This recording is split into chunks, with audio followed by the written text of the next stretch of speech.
السلام علیکم dear students, امید کرتی ہوں آپ سب خیریت سے ہوں گے اور گھروں میں آپ پڑھ بھی رہے ہوں گے۔ آپ نے مجھے اپنے 3 اسباق جو ہم کر چکے ہیں ان کا جو بک ورک ہے پلس جو آپ نے ذخیرہ الفاظ لکھے ہیں، آپ ان کی چھوٹی سی ویڈیو بنا کر یا پھر تصویر کھینچ کر واٹس ایپ کر دیجئے تاکہ ہمیں آپ کی طرف سے فیڈ بیک مل جائے کہ جو کام ہم دے رہے ہیں وہ آپ کر بھی رہے ہیں یا نہیں۔ یہ تو ہوگی یہ بات کہ آپ کا فیڈ بیک۔ آج جو ہم پڑھیں گے وہ ہمارا نیا سبق ہے جو کہ ہے دعوت اسلام۔ حضور صلی اللہ علیہ وسلم پر جو پہلی وحی نازل ہوئی، اس کے بعد جو وحی نازل ہونے کا سلسلہ تھا وہ جاری و ساری رہا۔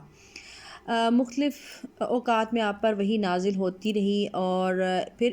وحی کے ذریعے ہی آپ کو حکم ملا کہ آپ جو ہیں اب اسلام کی دعوت اپنے خاندان والوں کو، اپنے شہر والوں کو دینا شروع کریں۔ جیسے کہ آپ کو پتہ ہے کہ اگر انسان ایک ہی ڈگر پر چلتا رہے تو اس کو اس ڈگر سے ہٹانا، اس راستے سے ہٹانا بہت مشکل ہو جاتا ہے، کیونکہ وہ چیزیں ہماری عادات میں شامل ہو جاتی ہیں۔ جیسے کہ اگر ہم اسلام کا بھی مطالعہ کریں تو پتہ چلے گا کہ اسلام میں بھی جو حکم ہے اور جو انسان کو راہ راست پر لانے کا طریقہ کار ہے وہ بھی بہت اچھا ہے کہ ایک دم سے ان پر احکامات صادر نہیں کیے گئے، بلکہ آہستہ آہستہ ان کو اسلام کی طرف راغب کرنے کے لیے ان کے اندر سدھار پیدا کرنے کی کوشش کی گئی۔ جیسے جو لوگ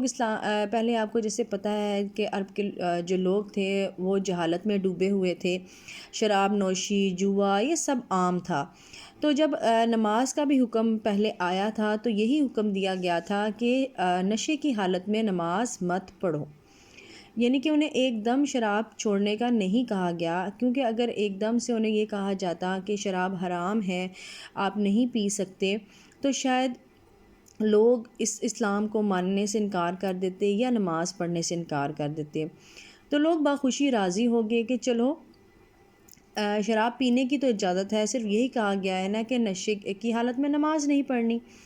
اب کیا، جیسے آپ کو پتہ ہے ہمارے نماز کے اوقات کار ہی اسی طرح ہے کہ جب انسان باوضو ہو کے نماز ادا کرتا ہے، فجر اور ظہر کے درمیان تو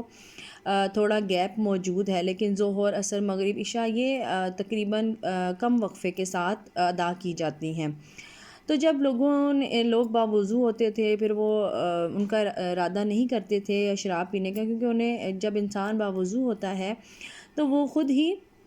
اس کے خیالات، اس کا ذہن، اس کا دل اتنا پاک صاف ہو جاتا ہے کہ اس کا برائی کی طرف دھیان نہیں جاتا۔ تو آہستہ آہستہ اس طرح ان کی عادت جو شراب نوشی کی وہ چھوٹ گئی تھی۔ تو کہتے ہیں کہ مکہ کی جب آیا حکم کہ شراب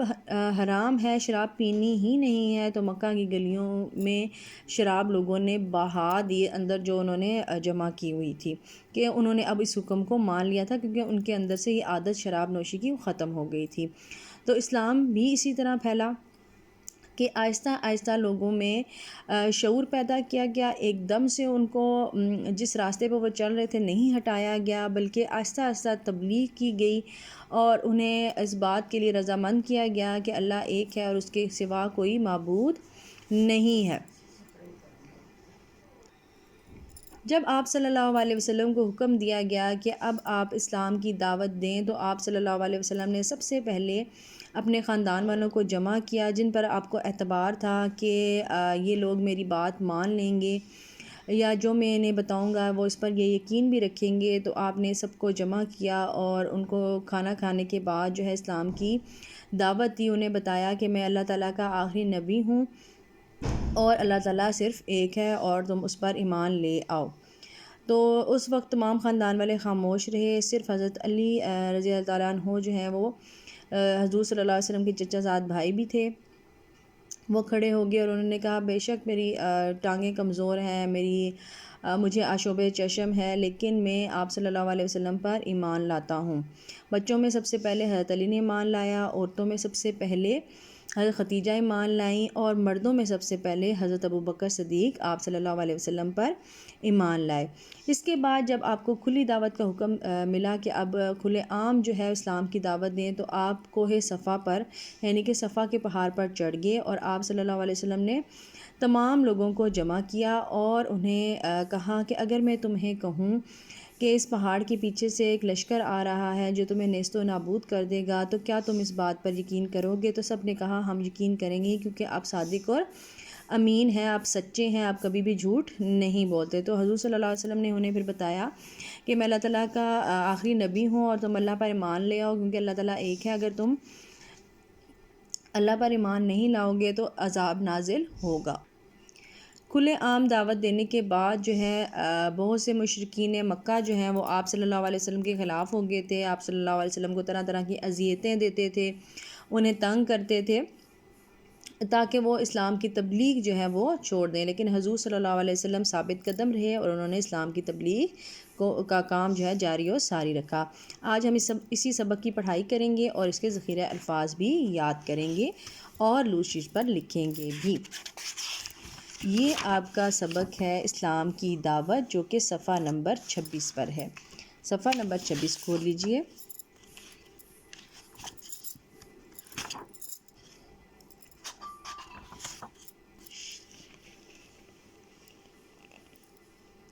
سبق ہے دعوت اسلام۔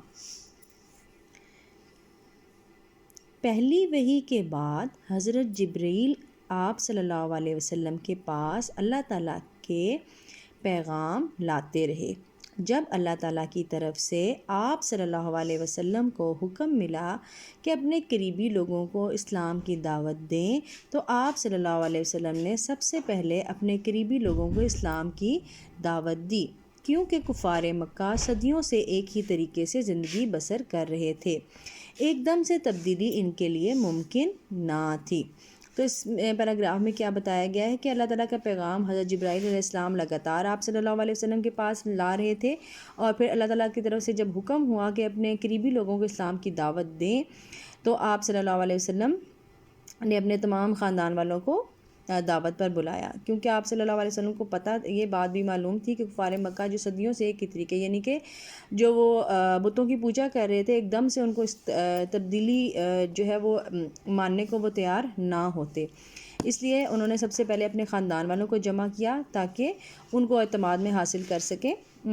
اور ان کو اسلام کی دعوت دے سکیں۔ حضور اکرم صلی اللہ علیہ وسلم نے دعوت اسلام کا آغاز اپنے گھر سے کیا۔ سب سے پہلے آپ صلی اللہ علیہ وسلم کی بیوی حضرت ختیجہ رضی اللہ تعالیٰ عنہ آپ صلی اللہ علیہ وسلم پر ایمان لائیں۔ آپ صلی اللہ علیہ وسلم کے چچا زاد بھائی حضرت علی رضی اللہ تعالیٰ عنہ، جن کی عمر صرف 10 سال تھی، آپ صلی اللہ علیہ وسلم کے آزاد کردہ غلام حضرت زید رضی اللہ تعالیٰ عنہ، اور آپ صلی اللہ علیہ وسلم کی قریبی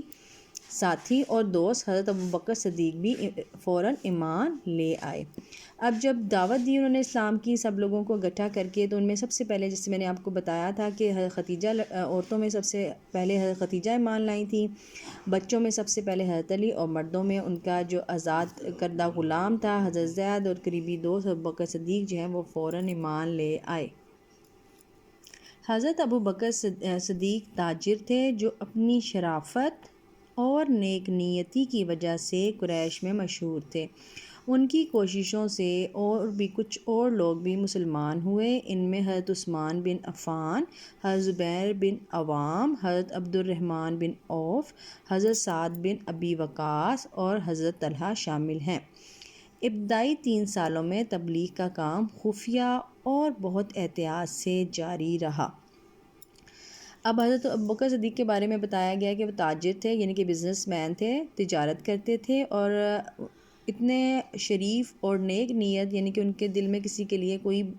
برائی موجود نہیں تھی، اس وجہ سے وہ مکہ میں بہت زیادہ مشہور تھے۔ اب جب وہ ایمان لے آئے تھے، مسلمان ہو گئے تھے، تو انہوں نے اور لوگوں میں بھی تبلیغ کی اور انہیں بھی